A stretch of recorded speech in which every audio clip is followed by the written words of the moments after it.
Welcome to the deep dive. Today, our mission is to explore how modern manufacturers avoid, well, the catastrophic mistake of overpromising and underdelivering. We're specifically getting into Module 4, Section D, which covers rough cut capacity planning and master production schedule validation. Right, which sounds like a mouthful, but it's incredibly practical stuff. Totally. And to start, let me ask you, the listener, a question. Have you ever planned this incredibly ambitious weekend to-do list, only to realize by, Saturday afternoon that there are still only 24 hours in a day? Yeah, we've all been there. Right. You map out this heroic schedule, you're going to clean the garage, meal prep for the whole month, maybe rebuild a carburetor, and, I don't know, run a half marathon. Just a casual weekend. Exactly. The ambition is there, the intent is definitely there, but the raw physical capacity to actually execute all that just does not exist. Yeah, and, the undeniable constraints of time and energy, they always catch up with you eventually. Yeah. And when we look at large-scale manufacturing, that exact scenario plays out every single day. But on a massive scale, right? Right, on a multi-million-dollar scale with thousands of moving parts. Yeah. I mean, the sales team brings in this ambitious weekend to-do list, essentially, and it just collides head-on with the actual limits of the factory floor. Which is exactly why we're digging into rough cut capacity planning today, or RCCP. It's the mechanism planners use to validate the schedule so the company doesn't tear itself apart trying to deliver the impossible. Exactly. So if we start with the master production schedule, the MPS, that's essentially the company's ultimate to-do list. Right. It details the exact end items they intend to build, the quantities, the specific due dates. But an unvalidated MPS is really just a piece of fiction. That's a wish list. Because it hasn't been tested against reality yet. Spot on. Yeah. Before a factory actually commits real capital to building anything or orders materials, they have to run that schedule through the RCCP process. They are validating that they actually possess the critical resources to pull it off. Okay, let's unpack this. It's like looking at your Thanksgiving menu and doing a quick check to make sure you actually have enough oven space and stovetop burners before you promise your guests dinner at 6 p.m. That is a perfect analogy. Yes. Yeah. If we connect this to the bigger picture, RCCP isn't just about avoiding failure. It's about making the master schedule achievable. Right. And we should probably clarify what we mean by critical resources here, because they aren't looking at every single little thing, are they? No, not at all. And that's key. It makes me think of, a city's electrical grid. When operators are trying to prevent a blackout during a heat wave, they aren't monitoring the power draw of every single desk lamp in the city. Oh, wow, right. That would be way too much data. Exactly. It's useless data at that level. They monitor the massive substations, the main transmission lines.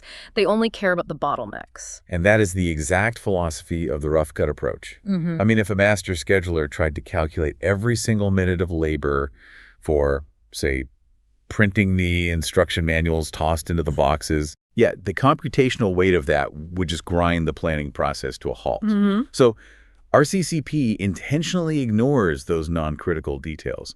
It specifically targets the heavy machinery, or maybe the highly skilled specialized labor. The actual bottlenecks. Exactly. It isolates the resources that constrain the entire factory's throughput, and it aggregates the units back into product families to find the total load on those specific critical resources. But they still use specific product models for the math, right? Not just the generic average. Like, if a company builds standard bulldozers and specialized mining excavators, it can't just throw a generic average vehicle number into the system. Right, because a mining excavator might require, 40 extra hours in a critical testing chamber. That makes sense. So they use the actual representative models to do the math. Yeah. But it's still considered rough cut, because at this stage, they aren't factoring in minor variants. Like the type of seat installed or something? Exactly. Whether the bulldozer gets the standard seat or the upgraded suspension seat, that doesn't drastically change the main capacity check at the engine assembly station. Right. They're painting with a broad but highly informed brush. So if RCCP is the process of checking our oven space, so to speak, how do we actually calculate how much space each recipe takes? Well, that brings us to the two main mathematical engines here: capacity bills and resource profiles. Okay. A capacity bill sounds kind of like a recipe's ingredient list, but for time instead of ingredients. That's exactly what it is. A capacity bill looks at the product's routing and its bill of resources. It establishes exactly how many standard hours of labor or machine time are required to produce one single end item. Across its critical path. Right. It dictates that at work center A, the item requires, say, half a standard hour, and at work center B, it needs 1.2 standard hours. Okay, wait. If a company makes hundreds of different products, calculating the exact labor minutes for every single one across a long horizon sounds like a mathematical nightmare. Doesn't this get instantly bogged down in the weeds? What's fascinating here is that, again, the brilliance of the rough cut approach saves us. It specifically targets only those critical work centers. It's not looking at the minor details. Ah, right, the substations, not the desk lamps. Exactly. And once you have the capacity bill, which gives you the raw time footprint, you need the resource profile. Because knowing a product takes 10 hours to build is useless if we don't know when those 10 hours hit the factory floor. Right, so the resource profile is the actual execution timeline. Yeah, it takes the capacity bill and injects time phasing, usually across something like a 13-week horizon. Okay. So if the MPS says 100 units are due in week 4, the resource profile works backward based on lead times. It might show that to hit that delivery, the machining center needs 10 hours in week 1, 20 hours in week 2, and 20 in week 3. Got it.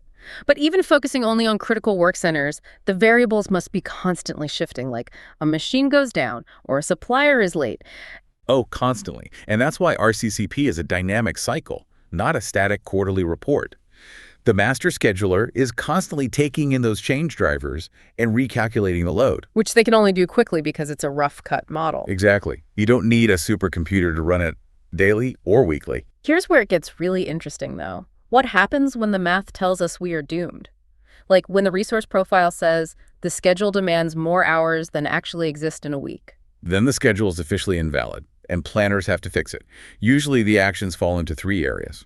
Let me guess. Change the schedule, change the capacity, or beg the customer for more time. You nailed it.